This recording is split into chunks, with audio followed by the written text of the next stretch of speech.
പിന്നെ പ്ലാസ്റ്റിക്കിനെ കൊണ്ട് ഓരോ സാധനങ്ങളുണ്ട്.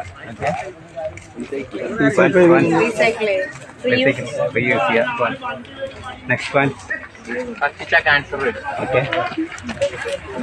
പ്ലാസ്റ്റിക് ആരെ കണ്ടെത്തിയത്?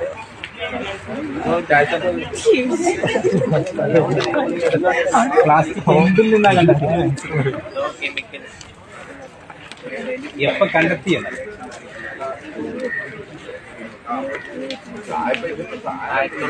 പ്ലാസ്റ്റിക്കിന്റെ കണ്ടന്റ് എന്താണ്?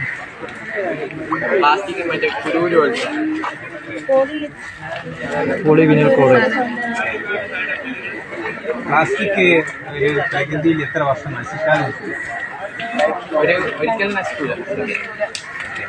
ഒരു നിമിഷം നമ്മൾ ഉപയോഗിച്ച് വലിച്ചെറിയുന്ന പ്ലാസ്റ്റിക് ഒരിക്കലും നശിക്കുന്നു.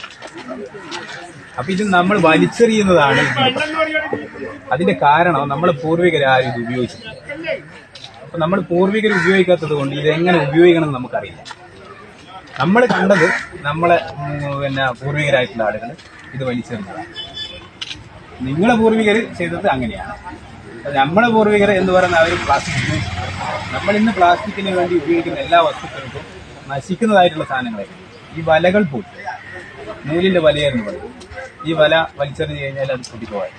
പക്ഷെ ഈ പ്ലാസ്റ്റിക്കിന്റെ വല വലിച്ചെറിഞ്ഞാൽ അതിൽ കുടുങ്ങി മരിക്കുന്ന ആമകൾ, മീനുകൾ, കടലിന്റെ ആഴങ്ങളിൽ അതിന്റെ വളവ് ഭയങ്കര ഭീകരമാണ്. ഈ പ്ലാസ്റ്റിക് 162 വർഷമായി കണ്ടെത്തിയത് ലിയോ ഹെൻറിക് ബേക്ക്ലാൻഡ് എന്ന് പറയുന്ന ശാസ്ത്രജ്ഞൻ ലണ്ടനിലെ ഒരു എക്സിബിഷൻ സെന്ററിൽ ആദ്യമായിട്ട് അവതരിപ്പിക്കും. അത് മരങ്ങളിൽ നിന്നും സസ്യങ്ങളിൽ നിന്നും വേർതിരിക്കുന്ന എൻസൈമുകളിൽ നിന്നാണ്.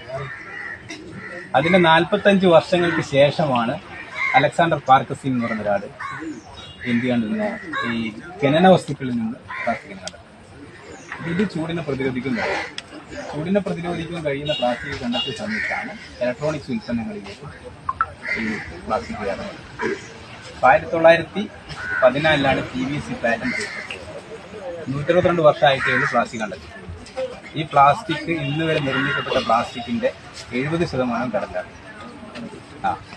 70%.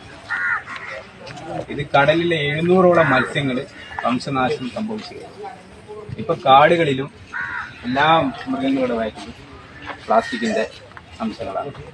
ആമാശയങ്ങൾ നിറഞ്ഞിട്ട് ഭക്ഷണം കഴിക്കാൻ പറ്റാണ് മരിക്കപ്പെട്ടത്. ഇതിന്റെ എല്ലാം കാരണക്കാരനാണ് നമ്മൾ ഈ വലിച്ചെറിയുന്നതാണ് ഇതിന്.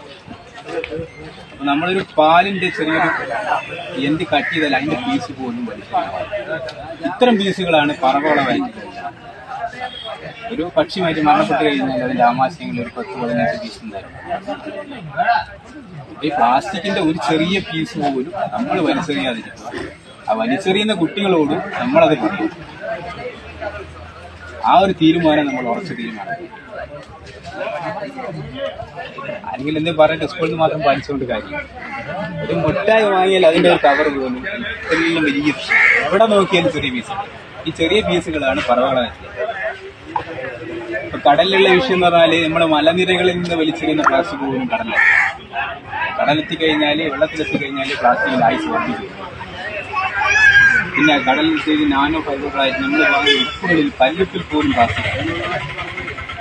നമ്മളെ ഓരോരുത്തരുടെ ശരീരത്തിൽ ഒരു ATM കാർഡിന്റെ വലിപ്പത്തിൽ പ്ലാസ്റ്റിക് അതിൽ നിന്ന് ഇനി രക്ഷിക്കണമെങ്കിൽ നമ്മളിൽ നിന്ന് തുടങ്ങും.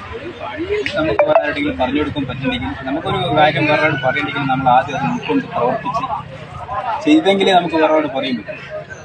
നമ്മൾ കേട്ട കാര്യം നമ്മളത് ഉൾക്കൊള്ളാൻ പറ്റില്ല. ഉൾക്കൊണ്ടതിന് ശേഷം പ്രവർത്തിച്ചതിന് ശേഷം വേറൊരാട് പറയാം. ആ രീതിയിൽ ഡെവലപ്പ് ചെയ്യുന്ന ശ്രമം നിങ്ങളെല്ലാവരും. ഓക്കെ.